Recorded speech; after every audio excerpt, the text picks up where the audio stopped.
Communication lines are back in Surigao City, but residents continue to cry for help.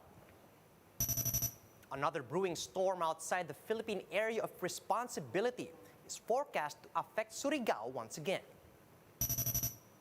With cell phone and internet signals still down across Nagat, residents write letters to communicate with their loved ones.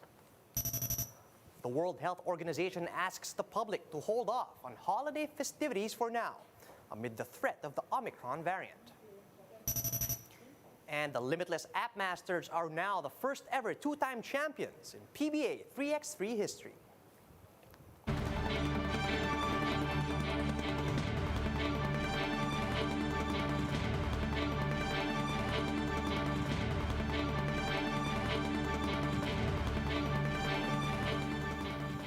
Fast, focused, and fearless. Here's everything you need to know as you jumpstart your day. I'm Charles Lejano.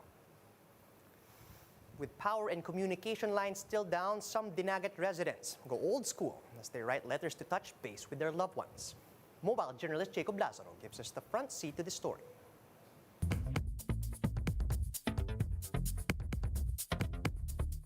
My dearest sister, please know that our family are all fine, and we are happy to be alive after Odette. Our houses are roofless, but we are not hopeless. This was the letter of Aini Antonio Jimeno, a survivor of Typhoon Odette in Dinagat Island, to her sister Janet Antonio Viesca of Davao City. 5 days since Odette carved the wide swath of destruction, thousands of families still have no idea of the fate of their relatives and friends in southern Visayas and eastern Mindanao. With power and communications down, people are finding creative ways to tell relatives and friends that they are okay. Janet saw her sister's letter posted on the Facebook page of Dinagat Governor Kaka Bagao. Naiyak ako talaga. I really cried kasi unang-una yung handwritten kasi eh. So makikita mo na she was able to write that note, so she's okay. With her province cut off from the rest of the country, Bagao started collecting letters from Dinagat residents to post in her FB page whenever she gets a signal when traveling to other provinces. For this, they coined the term letters from Dinagat. After I got a message from my sister, so partially relieved. Pero not, until I get to see them in flesh, doon po ako fully relieved. On the other hand, Rina Donque still hasn't heard from her cousin, Mary Jane Durigfat, who was visiting Dinagat Island when the storm hit.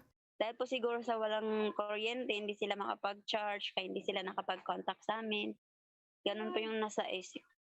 To help look for her, Durigfat's employer, Jem Fernando, turned to social media for crowdsourcing on Facebook with the hashtag #FindYayaJane. Kasi po nung baby pa lang sila, siya na po yung nag-aalaga.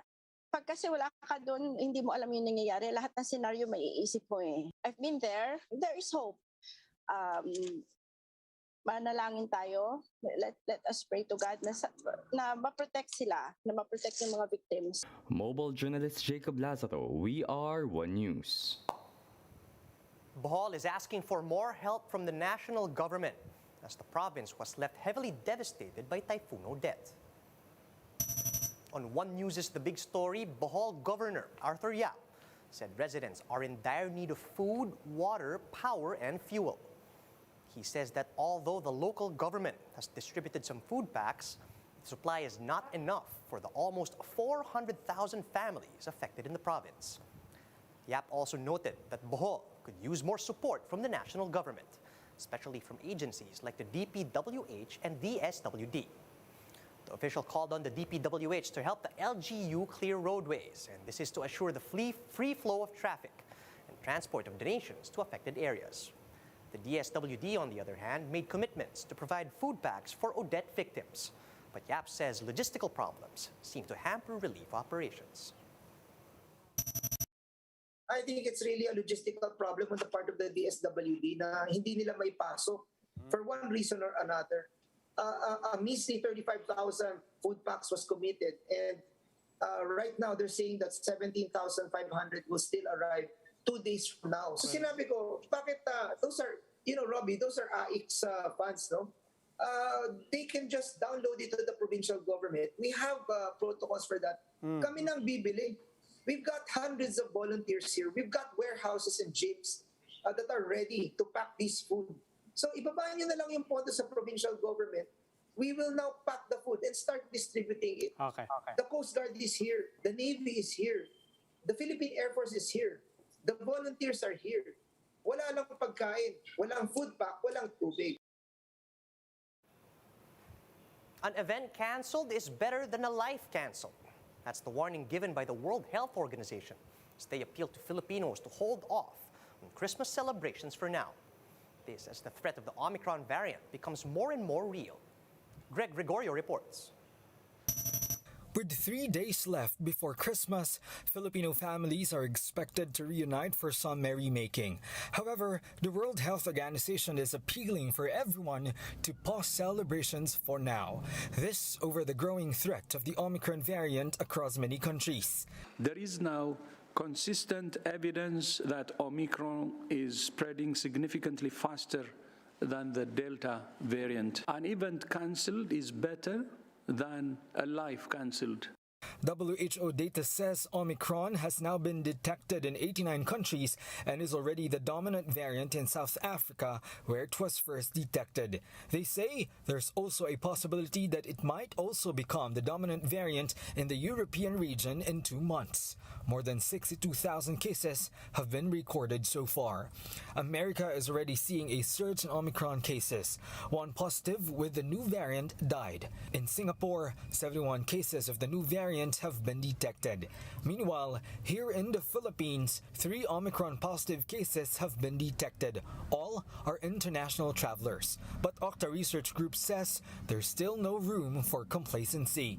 We have to make sure our borders are secure. And I mean, it doesn't have to be a travel ban. We just have to be strict with the implementation of the quarantine. Octa added that the country's transmission risk remains low. There's also no indication yet of a local transmission of the Omicron variant. Maybe it will not be as severe as the Delta surge or the Alpha Beta surge. But we'll still have an increase in the number of cases. The Philippine College of Physicians highlighted, meanwhile, the importance of complying with minimum public health standards. For News 5, Greg Gregorio, we are One News. We'll be back with more stories after a quick break. Keep it here on One News.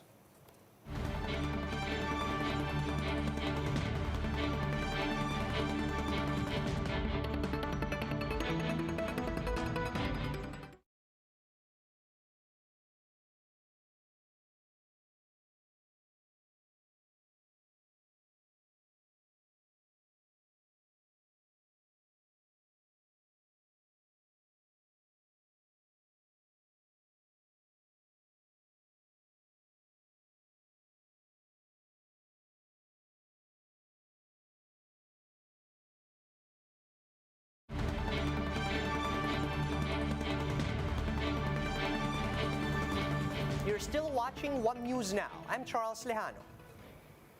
Cellular signal and internet connections are already back up in Surigao City. But residents need a lot more assistance to fully recover. Gemma Vansenia with the report. This was the situation in Barangay Quezon, Surigao City Tuesday. Victims of Typhoon Odette's onslaught were spotted along the street holding placards begging for help. They scrambled to flag down every vehicle possible, hoping that someone will give them some money to spare. All of them lost their homes during the storm. Their crops were also destroyed. That's why they resorted to asking for alms. Kay grabe ka jud namo ma'am kalisod.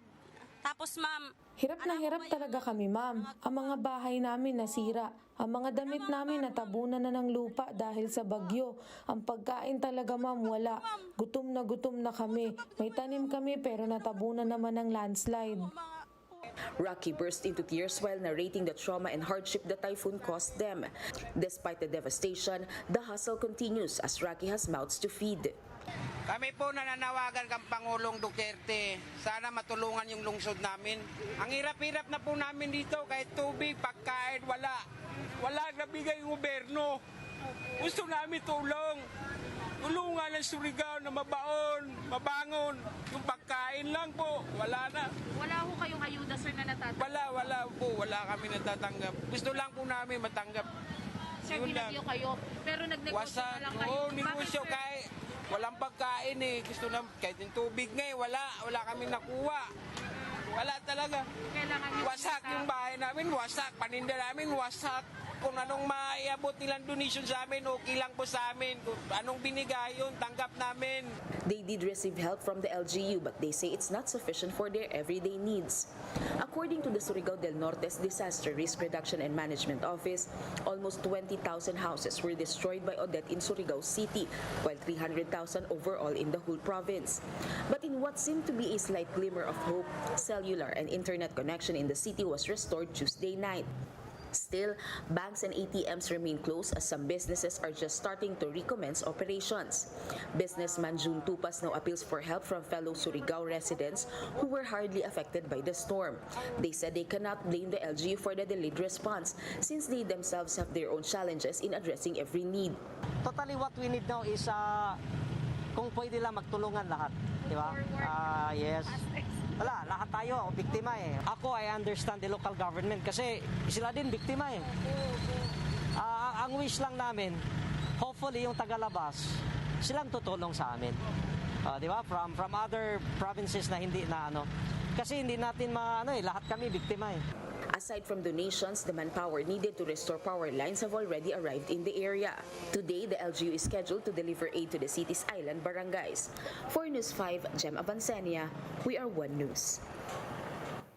Another low-pressure area is nearing the Philippine area of responsibility. And Pag-asa says the Surigao provinces, which are still reeling from the effects of Typhoon Odette, can be hit again.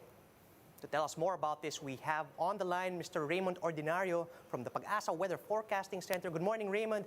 Could you tell us where this LPA is currently located? Yes, sir. Good morning. And the third low pressure area outside the Philippine area of responsibility was spotted around 1,350 kilometers east of Mindanao.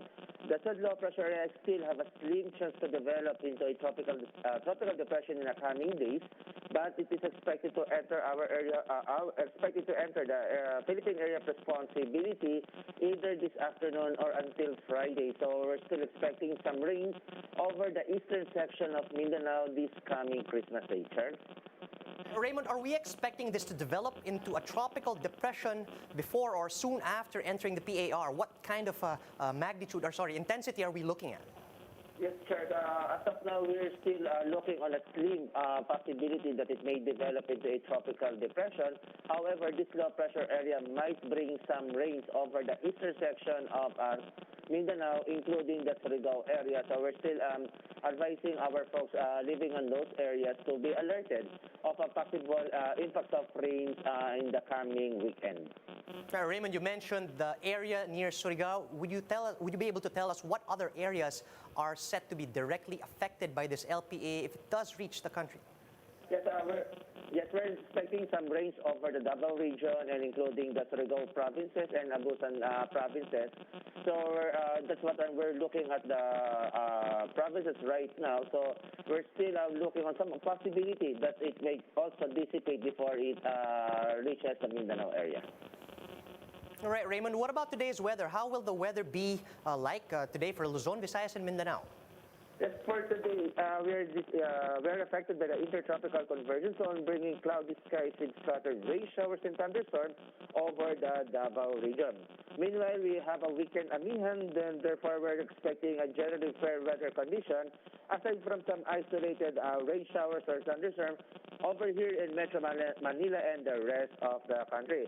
And also, since we don't have any gale warning raised over in any rivers of our country, so meaning to say our fisher folks and those with small sea crabs can freely venture out to the sea, but there may be some precautions over the extreme northern Luzon because we're still expecting a moderate to rough sea condition. Thanks for that, Raymond. That was Pag-asa weather forecaster Raymond Ordinario.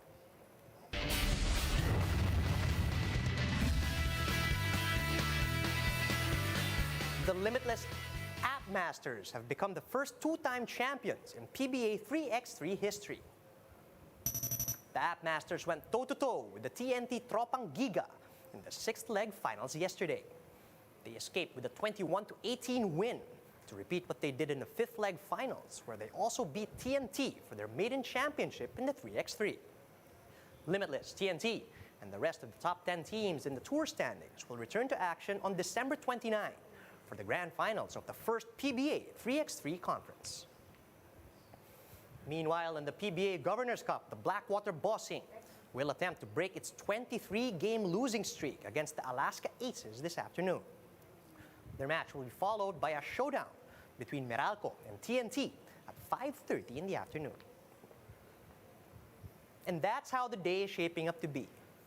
Join us again later at 9 a.m. as we monitor the day's biggest stories from sunrise to sundown. You can also catch One News on the Signal Play app. Just register for a free account at www.signalplay.com so you can stream One News live anytime and anywhere. I'm Charles Lejano. Mask on, wash hands, and stay safe, Philippines. We are One News.